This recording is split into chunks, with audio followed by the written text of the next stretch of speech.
Dr. Frankl, what is the difference between people who are able to pick themselves up, get over life's problems, and those who are not? The decisive factor is decision, the freedom of choice, the freedom to come up with a decision.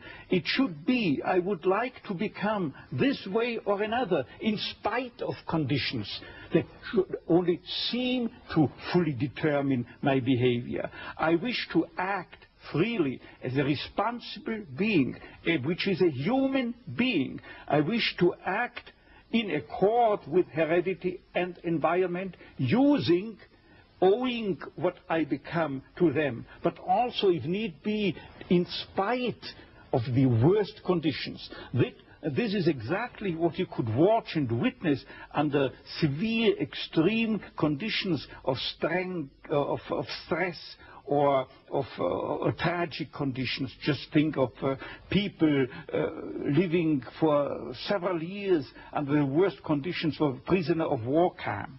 There's a whole body of psychiatric literature about that, or for that matter, in concentration camps. And this is what should be acknowledged. People are free, and if you watch or study the lives of such people in just a detached, down-to-earth, empirical, strictly empirical, scientific way and fashion, in another way than you presented it and you commented it in another way, then people get the picture, the impression of a human being as something, not someone, something that is fully determined.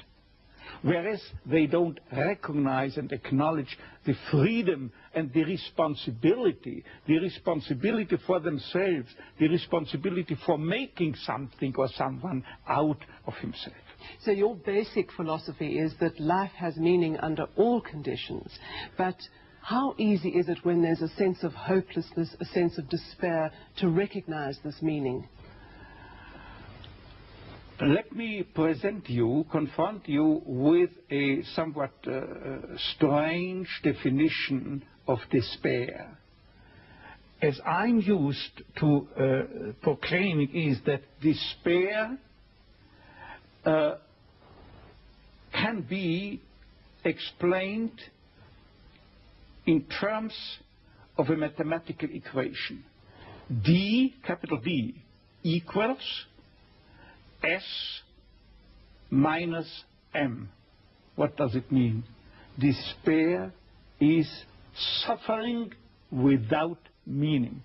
As long as an individual cannot see any meaning in his or her despair, he or she will certainly be prone to, in its suffering, I wanted to say, no meaning in the suffering. He or she will certainly be prone to despair and, under certain conditions, to suicide. But at the moment they can see a meaning in their suffering, they can mold it into an achievement, they can mold their predicament into an accomplishment on the human level. They can turn their tragedies into a personal triumph. But they must know for what. What should I do with it? But if people, like so many segments of present-day society and population, cannot find any meaning whatsoever in their lives, cannot see anything meaningful, they more often than not have something to live by, or say at least enough to live by. They cannot see anything to live for. What is the answer to the question, why me? Why did this happen to me? The answer to such a question is nothing that a psychiatrist or any other type of a scientist can come up. But I would not share the opinion of, say, Jean-Paul Sartre, who said we have to accept and to shoulder courageously, heroically, the absolute meaninglessness of our lives. But what I think is rather that what we have to accept is the incapacity of our humanness, the incapacity to recognize the ultimate meaning in intellectual or merely rational terms. This is the only thing we have to accept. But still, we may believe in ultimate meaning, but to lead someone, say a patient, to eat the way for him to such a belief, to faith, is of course not the business or job to be carried out by a psychiatrist, but rather by a theologian. Tell me, to what extent do you feel we have choices in the things that befall us? Our freedom is a finite freedom, a limited freedom. That is to say, a human being is never fully free from conditions, be they of biological or psychological or sociological kind. But the ultimate freedom is always and remains always reserved to ourselves. That is the freedom to take a stand to whatever conditions might confront us. How we react to the unchangeable conditions is up to ourselves. In other words, if we cannot change a situation, we have always the last freedom to change our attitude to that situation. Dr. Frankl, give me an example of meaning that can be taken out of a situation of despair. I once received a letter from a young Texan student who told me his own story. At the age of 17 years, he had an accident when indulging to his diving sport. And from that time on, he was paralyzed from the neck down. And he wrote to me, "I broke my neck, but it did not break me. I am at present helpless, and this handicap will remain with myself apparently forever. But I have not given up my studies. I went, because of my own helplessness, to help other people. I want to become a psychologist, to help others. And I'm sure," he wrote to me, "that my suffering will add an essential contribution to my ability to understand others and to help other people." This man, three years later, was invited by me to deliver a lecture, to read a paper at the 3rd World Congress of Logotherapy taking place at the University of Regensburg in West Germany.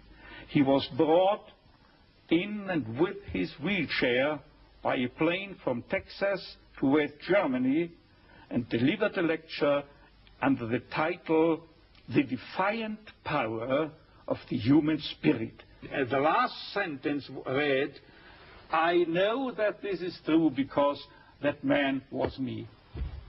For a quarter of a century, I had the honor to be the director of a neurological department at a general hospital. And believe me, throughout that time, I had ample opportunities to watch and witness how most even young people could master their fate. Young girls, for instance, that had danced a weekend before in a disco, then were paralyzed due to a brain tumor or a tumor of the spinal cord, a neoplasm of the spinal cord. Or how young men who the last weekend still were skiing in the Austrian Alps or driving their Yamaha motorcycle, could no longer move a leg.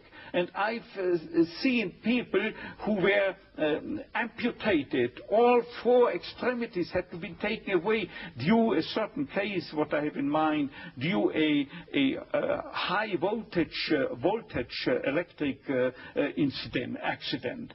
And I know that one told his former nurse from the hospital, he wrote to her a letter, before this terrible accident, I was bored, always bored and always drunk. And since my accident, I know what it means to be happy. Imagine, with no extremities. I know what it means to be happy. His life had become full of happiness again, simply because as long as you are pursuing happiness, as the phrase reads, as long as you are aiming at happiness, you cannot obtain it. The more you make it a target, the more you miss the aim and you miss the target. This is most conspicuous in cases of sexual neurosis, where exactly those people, male patients, who are striving to demonstrate their potency, they fall prey to impotence. The more a female patient tries to show to herself at least how much she is capable of experiencing a full female orgasm, the more she is doomed to frigidity. But at the moment, you do not think of pleasure or happiness, but just you give yourself, be it in sexual activities, be it in work, be it in love, at that moment that you are no longer concerned with becoming a happy or a successful man or a woman. At that moment, happiness installs itself by itself. But Dr. Frankl, tell me, how could the people in the death camp at Auschwitz, and you were there yourself, what meaning could they take out of an absolutely hopeless situation? They knew they were going to die. What I can say about the lesson I took home from Auschwitz and Dachau and so forth, let me prefer to speak in a more personally detached way by referring to the absolutely parallel experiences and experience that people had in prisoner war camps. The literature, psychiatric literature in the field of psychiatry of POW camps shows, independently from each other, that psychiatrists found out that those inmates or prisoners were most likely to survive the camp period. Those, I say, who were orientated toward a future, orientated toward becoming free again in the future, and most importantly, oriented to a meaning that they had to fulfill in the future, a task that they had to complete in the future, and or to be reunited with their beloved people in the future again. Let me just recount an incident that happened to me in one of my own concentration camps. I was confronted within a couple of days with two people, two comrades, the one of whom I knew that they are prone to suicide. Now what happened? I asked both why they wished to commit suicide, to take their lives, and without knowing, independently from one another, they told me, see doctor, I've nothing to expect from my life anymore. And you know what I improvisingly asked them? Now listen, isn't it conceivable that instead life expects something from you? And then it turned out that one of them was expected by his own daughter, whom he loved above all. In the United States, she had already succeeded in emigrating. And the other then frankly told me and confessed that there was a series of books that he had written and or edited in the field of geography, it was, as far as I remember, and he wanted to complete this series of books. And at that moment there was something like a Copernican reversal.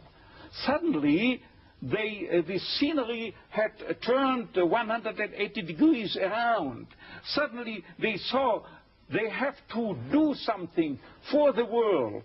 and not waiting until the judgment is issued, death or survival. But these very people had the highest chances to survive under equal circumstances, of course. What I mean is that millions had to die in the concentration camps, particularly in Auschwitz, as you might know, and millions and hundred thousands of them were certainly oriented toward a meaning, if for no other meaning, in religious terms. And they had to die, as they would have said, le Kiddush Hashem, for the glorification of God, out of their own beliefs in the gas chambers. So even at the moment of death, they were able to take meaning out of that moment of death. Exactly. You see, there is what I'm used to calling, when speaking to my students, as the tragic triad of human existence, consisting of pain, death, and guilt. Nobody is spared suffering from diseases, pain. No one of us human beings can escape death, finally. And there is no one who could keep himself free from guilt. It is not possible. But always, as I put it before, always suffering, tragedy can be turned into a triumph, into a human achievement. And as to death, it could well serve as an incentive to responsible action, because unless we were mortal, imagine if we were immortal, then we could postpone everything. There were no hurry. There were no need to do something right now. But there is a wonderful word of an author who has not written but said it about 2,000 years ago. You find it in the Bible. It is Hillel, Hillel, who once said, if I'm not doing it, who will do it? If I'm not doing it right now, when shall I do it? But if I'm doing it only for my own sake, what am I? This means no really human being. Because a human being is not someone as psychotherapeutic systems depict the human being. He is not someone that is concerned primarily and originally with complexes, conditions, conflicts, and problems going on within his psychological system, intrapsychically, as it were.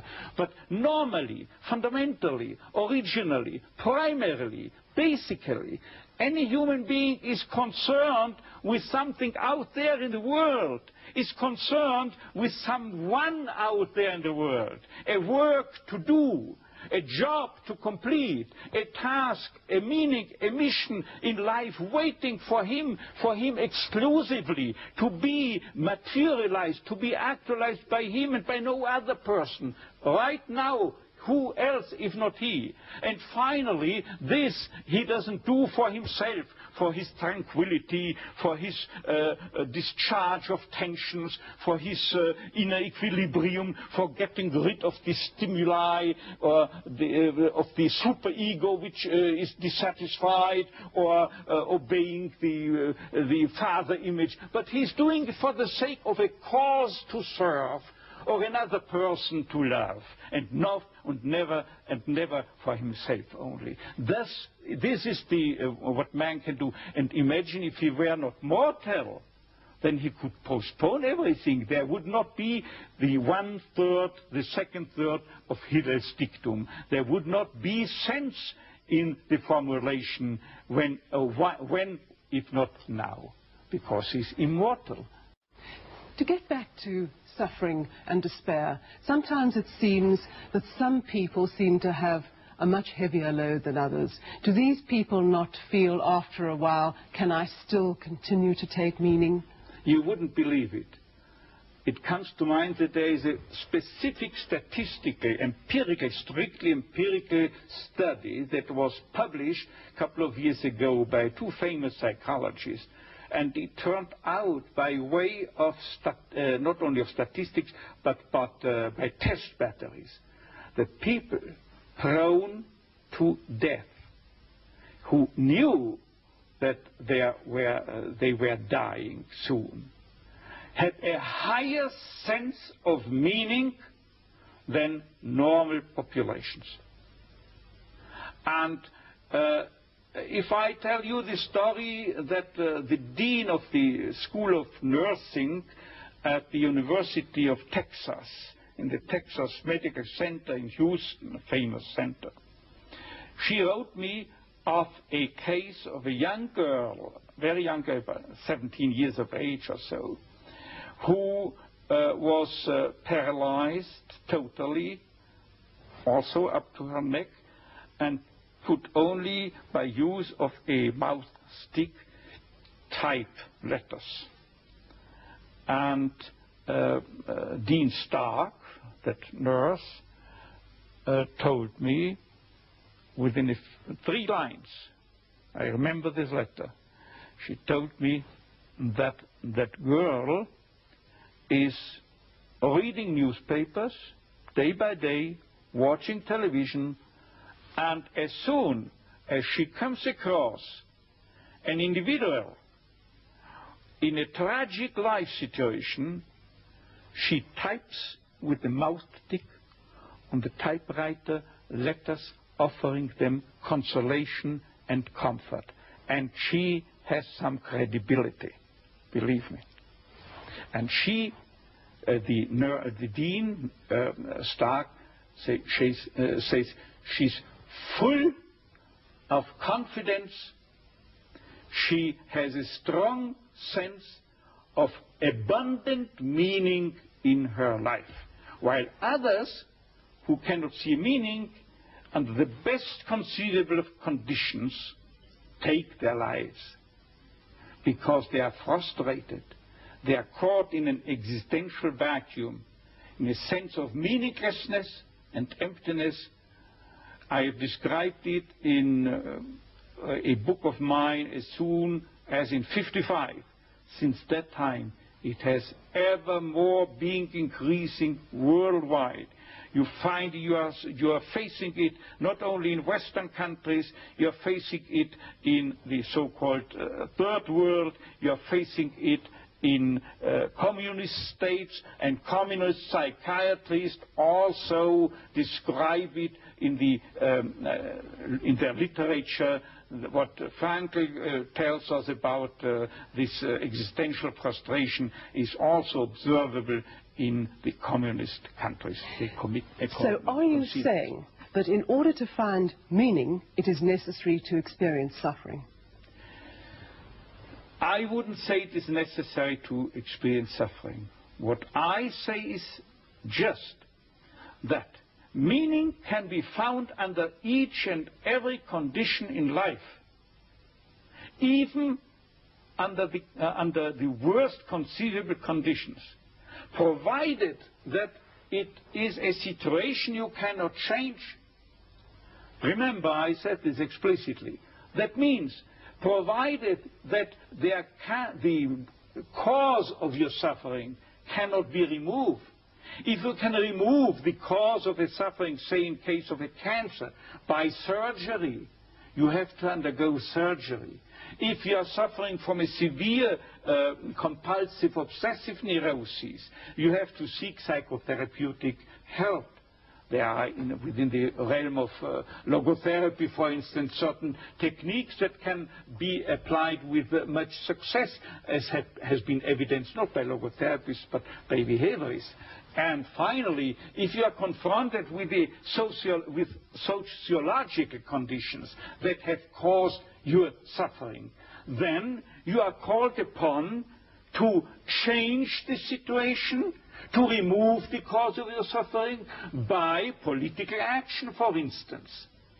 But in this respect, I would like to make another additional statement by telling you something that I, a couple of weeks ago, have told my professors and students forming my audience at the Karl Marx University in Moscow. I was invited by the prorector to stay there for a month and to lecture there on my teachings, but I had only time for 2 days. And I told them, don't think that I came to you from the West in order to sell you any political opinions. No, I don't come as a politician, but I speak to you on a meta-political level. This means that I recognize only, on a worldwide scale, only 2 styles of politics, or 2 types of politicians. The one is he, the politician, who thinks that the end justifies the means, any means.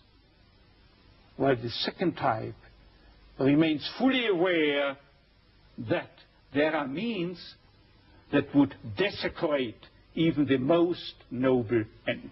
And they were applauding, they had an understanding. And so I don't come into any country with a preconceived political conviction. I'm not entitled to judge it. But I have the responsibility to accept any call wherever in the world to deliver a message, if any should be present, and to act as an MD, as a doctor of medicine, and as such I had to take the Hippocratic oath that compels me to try to offer a cure to each and every individual or also population, if they invite me to do so. Dr. Frankl, I'm going to ask you now, as you know, this country is going through a very difficult time. We have an economic recession, people have become insolvent or without jobs, the political future is far from settled. Do you have a message for us, a message that could give us hope and meaning? You see, the only message I can deliver is a principle that I have adopted. I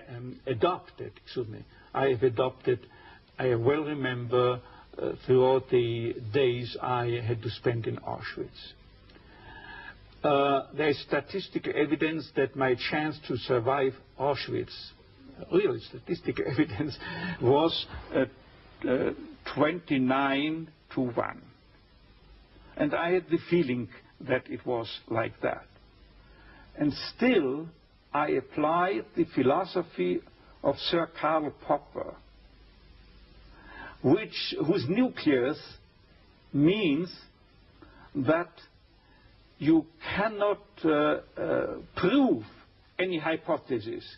The only thing you can do is falsify it, show that it is not valid, that it is not tenable.